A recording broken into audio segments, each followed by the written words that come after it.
কেউ যদি একটা হরফ পড়ে আল্লাহ তাআলা তার আমলনামায় 10টা নেক দান করেন। সুবহানাল্লাহ। এরপর রাসূল সাল্লাল্লাহু আলাইহি ওয়াসাল্লাম আরো ভেঙে ভেঙে বললেন যে ব্যাপারটা এরকম না, আমি তোমাদেরকে এই কথা বলি না আলিফ লাম মিম একটি হরফ, আমি তোমাদেরকে এটা বলি না, বরং আমি বলি আলিফ একটা হরফ, লাম একটা হরফ, মিম একটা হরফ। অর্থাৎ কেউ যদি আলিফ লাম মিম বলে সে 3টা হরফ পড়লো, আর 3টা হরফের বিনিময়ে আল্লাহ তাআলা তার আমলনামায় 30টা নেক দান করবে। সুবহানাল্লাহ। এখন একটা হরফে যদি 10টা নেকি হয়, রমজান মাসে একটা হরফে কয়টা নেকি হবে? 700 নেকি হবে। 70 দিয়ে ভাগ দিবেন না 10 এর পূরণ দিবেন, 70 দিয়ে যদি গুণ দেই 10 এর, তাহলে এক হরফের বিনিময়ে কয়টা নেকি হয়? 700 নেকি হয়। এবার আপনি আল্লাহ বলেন, বলেন না আল্লাহ। এই আল্লাহ বলার কারণে আমি কয়টা হরফ বললাম? আলিফ লাম লাম হা, 4টা হরফ বললাম। তাহলে একবার আল্লাহ বলার কারণে আমার আমলনামায় 2800 নেকি লেখা হয়েছে। এই সুবহানাল্লাহ বলার কারণে আমি 8টা হরফ পড়লাম, এই 8টা হরফ পড়ার কারণে আমার আমলনামায় কতগুলো সওয়াব হয়েছে। কিন্তু আমরা এর থেকে বঞ্চিত, এর থেকে আমরা পুরোই বঞ্চিত। রমজান মাস চলে যাচ্ছে, এই সওয়াবগুলো আমরা লুফে নিচ্ছি না, এই সওয়াবগুলো আমরা গনিমত মনে করছি না। অথচ হাঁটতে হাঁটতে যদি আমি শুধুমাত্র আলিফে পড়ি সওয়াবের নিয়তে, আলিফ আলিফ আলিফ এটা যদি পড়তে থাকি, আমার আমলনামায় প্রত্যেকটা আলিফ পড়ার কারণে 10টা করে নেকি মিলতেছে।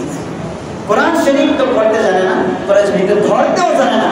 এই যে রমজান মাস আসছে, এখনো পর্যন্ত এমনও মুসল্লি আছে, এমনও মানুষ আছে কোরআনটা একটু ধরে দেখেন, আছে না নাই? কোরআন শরীফ একটু ধরে দেখে নাই, সে যে পড়তে জানে না, আফসোস নেই করো আমি যে পড়তে জানি না। আল্লাহর কাছে আমার হিসাব দিতে হবে, এটা যে আল্লাহ আমার কাছে আমানত দিয়েছিলেন, আমি যে আমানতের খেয়ানত করতেছি, আমাকে যে জবাবদিহিতা করতে হবে, এর কোনো আফসোস এই হৃদয়ের ভিতরে নেই। অথচ কোরআনটা ধরে যদি একটু চুমু খায়, এই যে কোরআনটা আজকে ধরলাম, এখানে নেওয়ার পরে এটা আরেকজনটা মোছাইলাম, এই ধুলা পইরা এটা এমন অবস্থা হয়েছে ধরা যায় না। তাহলে কোরআনটা এত অবহেলায় আছে, অথচ উচিত ছিল কি আমি তো কোরআন পড়তে জানি না, তাই কোরআন নেই, একটু মোছা দিই, একটু চুমু খাই, একটু বুকে জড়াই, একটু কান্না করি, এরপর আল্লাহর কাছে একটু নিজের অপারগতাকে, নিজের যে সমস্ত অক্ষমতা আছে এগুলো নিয়ে আল্লাহর কাছে একটু বলি, আল্লাহ আমি তো হতভাগা, আমি তো কপাল পোড়া, আমি শুধু সম্পদের পিছনে দৌড়াইলাম, আমি শুধু টাকার পিছনে দৌড়াইলাম, আমি শুধু দুনিয়ার পিছনে দৌড়াইলাম।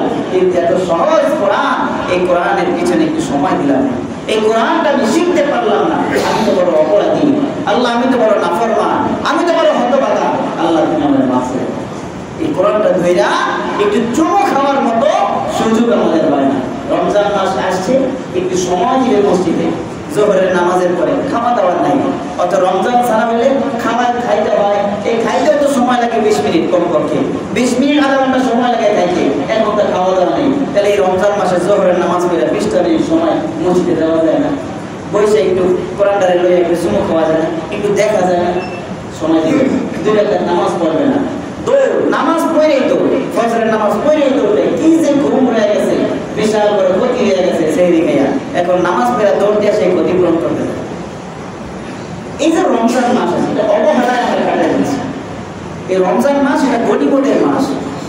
এখন যদি আমাদের সামনে বর্তমান বাংলাদেশের যে সরকার আছে, সে যদি আমাদের বাংলাদেশের ধনভাণ্ডার আমাদের কাছে ছেড়ে দেয়, যে এই চাবি খুলে দিলাম, আধা ঘন্টা সময় যে যা পারো নিয়ে দৌড়তে হবে, বলেন তো এমন কোন বোকা আছে যে বসে থাকবে? নাকি সব জায়গা যে যেভাবে পারে সেগুলো লইয়া দৌড়ে যাবে? তাই আল্লাহ পাক রব্বুল আলামিন রমজান মাসে ধনভাণ্ডার খুলে দিলেন, নে তোরা 1 মাস সময় দিলাম, 5 মিনিট 1 মাস সময় দিলাম, শুধুমাত্র টাইমও ধরে দেই নাই যে মাগরিব থেকে নিয়ে আসা এর ভিতরে নিবি, বরং রমজানের একটা মাস তোদেরকে সময় দিলাম, এই পুরো 1 মাস 24 ঘন্টা যখন খুশি তখন তোরা যত পারস তত নিয়ে নে। আল্লাহ তাআলা সময় দিলেন, সুযোগ দিলেন, অথচ আমরা এতটাই কপাল করা, এতটাই হতভাগা আমরা এই সময় পাওয়ার পরেও একটা সময় আমরা আল্লাহর জন্য দিতে পারি না, আমার নিজের জন্য দিতে পারি না। আল্লাহর জন্য দেওয়া মানে এটা নিজের জন্য দেওয়া। এই দুনিয়ার সমস্ত যত নবী দুনিয়াতে আসছিল, সমস্ত নবীদেরকে আল্লাহ তাআলা যদি জাহান্নামে দিয়ে দেয়, তাহলে কি আল্লাহর কোনো ক্ষতি আছে? আর সমস্ত কাফেরদেরকে যদি আল্লাহ তাআলা জান্নাতে দিয়ে দেয়, তাও কি আল্লাহর কেউ জিজ্ঞেস করতে পারবে যে আপনি কাফেরদেরকে কেন জান্নাতে দিলেন, নবীদেরকে কেন জাহান্নামে দিলেন? জিজ্ঞেস করার ক্ষমতা কেন নেই? এটা আল্লাহর ইচ্ছা। তবে আল্লাহ তাআলা কাফেরদেরকে কোনোদিনই জাহান্নাম থেকে বের করবেন না, তাদেরকে চিরস্থায়ী জাহান্নাম দান করবেন। আর নবীদেরকে আল্লাহ তাআলা চিরস্থায়ী জান্নাত দান করবেন। তাহলে আল্লাহ তাআলা জান্নাত দিলেও তার কোনো লাভ নাই, জাহান্নামে দিলেও তার কোনো লস নাই। তাহলে এই যে আমরা যে কাজগুলো করি, এই সব কাজ কার জন্য করি? নিজের জন্যই করি। এই সব নিজের জন্যই করি। আমরা যে নামাজ পড়ি এটা আল্লাহর জন্য করি না, নিজের জন্যই করি। তবে হ্যাঁ, আল্লাহ তাআলা আমাদেরকে হুকুম করেছেন, এটা আল্লাহর হুকুমকে আমরা মান্য করি, যে আল্লাহ হুকুম করেছে, এই হুকুম আমি পালন করতেছি। কিন্তু এর যে ফায়দা হবে, এর যে লাভ হবে, এই লাভ আল্লাহর হবে না আমার হবে? আমার হবে। তাহলে এটা তো সব আমার জন্য। এই জন্য ভাইরা আমার, কোরআন যারা পড়তে পারেন না, আপনাদের অনুরোধ করবো আপনারা যা পারেন সেগুলোই করেন। সূরা ফাতিহাটা পারেন, কোরআন শরীফটা ধরেন, অক্ষর চেনেন না কিন্তু সূরা ফাতিহাটা বের করেন। সূরা ফাতিহা বের করার পরে আপনি মুখস্থ করেন, মুখস্থ পড়তে থাকেন, কিন্তু কোরআন শরীফের সামনে রাখেন, এর দিকে তুই তাকান। এই কোরআন শরীফ ধরলেও লাভ আছে, কোরআন শরীফ ধরলেও লাভ আছে। ইমামে গাজ্জালি রাহমাতুল্লাহি আলাইহি, ইমামে গাজ্জালি রাহমাতুল্লাহি আলাইহি তিনি একবার রাত্রিবেলা ঘুমিয়ে আছেন, বড় বুজুর্গ ছিলেন, আল্লাহ তাআলার কামেল পীর ছিলেন, বুজুর্গ ছিলেন, তিনি কামেল ওলি ছিলেন। রাত্রিবেলা ঘুমায়া ঘুমায়া স্বপ্ন দেখেন, আল্লাহ তাআলা স্বপ্ন দেখাইছেন, এই ইমামে গাজ্জালি অমুক জায়গায় রহমতপুর নামক গ্রামে আব্দুর রহমান নামক এক আল্লাহর ওলি, আমার প্রিয় বান্দা, আমার প্রিয় বন্ধু মারা গেছে। তাকে দাফন করানোর মতো, গোসল করানোর মতো, জানাজা পড়ানোর মতো লোক নাই। তুমি যাও গিয়ে আমার এই বন্ধুর জানাজা পড়াও, তার দাফন করাও, দাফন করাও। ইমামে গাজ্জালি রাহমাতুল্লাহি আলাইহি ঘুম ভেঙে গেল। ঘুম ভেঙে যাওয়ার পরে তিনি উঠলেন, তাহাজ্জুদের নামাজ আদায় করলেন। এরপরে তিনি সেই রহমতপুর নামক গ্রামে দৌড়ে গেলেন। সেখানে গেলেন, গিয়ে লোকজনকে জিজ্ঞাসা করেন, আপনাদের এলাকায় কোনো ওলি মারা গেছে কিনা? এলাকার মানুষ কি ওলি চেনে? এলাকার মানুষ ওলি চেনে? মানুষ ওলি চেনে না। ওলি চেনে কে? ওলি তো আল্লাহ চেনে, আল্লাহ জানে কে ওলি হয়ে গেছে। আপনি তো মনে করেন অমুকে রাস্তা দিয়া যায়, কি কোনো আছি, নিজে 2 রাকাত নামাজ পড়ে নিজের বড় নামাজি মনে করে, যে ওই যে 5 বার নামাজে এসে হাজিরা দেয়, এই 5 বার নামাজ পড়ে মনে করে বিশাল বুজুর্গ হয়ে গেছে। একজন ইফতারের সময় আসে, এরা আবার ঘোড়া দেয়, তারপরে না নামাজ আছে ইফতারে, এরকম বলে কি বলে না? এই অহংকারের স্বভাব। যার ভিতরে যাররা পরিমাণ অহংকার থাকবে, যাররা পরিমাণ, যাররা কাকে বলে? মুহাদ্দিসিনে কেরাম ব্যাখ্যা করেছেন, যাররা হলো একটা গামছা ভিজাইয়া এরপর এটাকে চিপড়াইয়া ঝাড়া দিলে রৌদ্রের ভিতরে দেখা যায় এই কুড়ি কুড়ি কুড়ি কুড়ি পানি দেখা যায় না? আরো বুঝবেন, এই শীতের সকালে টিনের ছিদ্র দিয়ে যে দুই একটু আলো যায়, রৌদ্রের আলো, এ যাওয়ার পরে সেখানে দেখা যায় কুড়ি কুড়ি এই বালু ধুলা পড়তে থাকে, কিন্তু সেগুলো ধরাও যায় না, দেখাও যায় না, শুধুমাত্র রোদ পড়লেই দেখা যায়। এই যে এক একটা গুড়ি থাকে, এই এক একটা গুড়িকে বলে জাররা। আর যার হৃদয়ে জাররা পরিমাণ অহংকার থাকবে, ওই ব্যক্তি জাহান্নামে যাবে। নাউযুবিল্লাহ। এই জন্যই অহংকারী করেন না। 2-4 রাকাত নামাজ পড়া মানুষের মনে করে না, গরু মনে করে, মানুষের কোনো দামই দেয় না। খবরদার, আপনি জানেন না আল্লাহ তাকে কখন হেদায়েত দিবেন। তাহলে আমাদের করণীয় কি? আমরা করবোটা কি? আমরা এটাই করবো, সবসময় নেক কাজ করবো, আর আল্লাহর কাছে দোয়া করবো, আল্লাহ নেক আমল এবং ঈমান নিয়ে কবরে যাওয়ার তৌফিক দাও। এই দোয়া করবো এবং এই কাজ করতে থাকবো। এজন্য ভাইরা আমার, আমাদেরকে সবসময় নেক কাজগুলো করতে হবে। তাহলে আল্লাহর ওলি কে হবে এটা কেউ বলতে পারে না। এজন্য আমরা কাউকে খোটা দেব না। কেউ 2 ওয়াক্ত নামাজ পড়লো, তারে আমরা খোটা দেব না, পারলে দাওয়াত দিব না। আপনার যদি ছেলের বয়সী হয়, মাথায় হাত বুলাবে, বলেন বাবা নামাজ তো 2-4 ওয়াক্ত পড়োস, আর বাকিটাও পড়ো, দাওয়াত দিব, খোটা দিয়েন না। মসজিদে আসলে ওই 2 ওয়াক্ত নামাজ পড়ে কি বলে? আমার অনেকে দেখা যায় পোলায় নামাজ পড়ে, বাকি পড়ে না, ওই ছেলেরা দিলা আর বাহে নামাজ পড়ে না, ওয়া হ্যাঁ কি এটা কি একটা কথা? এই নামাজ রোজা এইগুলোর আমল আমাকে আপনার কাছে দিতে হবে। নূহ আলাইহিস সালাতু ওয়াস সালামের ছেলে কেনান, সে কি জান্নাতে যাবে না জাহান্নামে যাবে? জাহান্নামে যাবে। হযরত ইব্রাহিম আলাইহিস সালাতু ওয়াস সালামের বাবা আযর, সে কি জান্নাতে যাবে না জাহান্নামে যাবে? জাহান্নামে যাবে। লূত আলাইহিস সালাতু ওয়াস সালামের স্ত্রী সে জান্নাতে যাবে না জাহান্নামে যাবে? জাহান্নামে যাবে। নবীর স্ত্রী হওয়ার পরেও জাহান্নামে যায়, নবীর বাপ হওয়ার পরেও জাহান্নামে যায়, নবীর সন্তান হওয়ার পরেও জাহান্নামে যায়। আর আপনি কি করতেছেন? আপনি কারে কি বলতেছেন? এজন্য খবরদার, অহংকারের হৃদয়ের ভিতরে রাখবেন।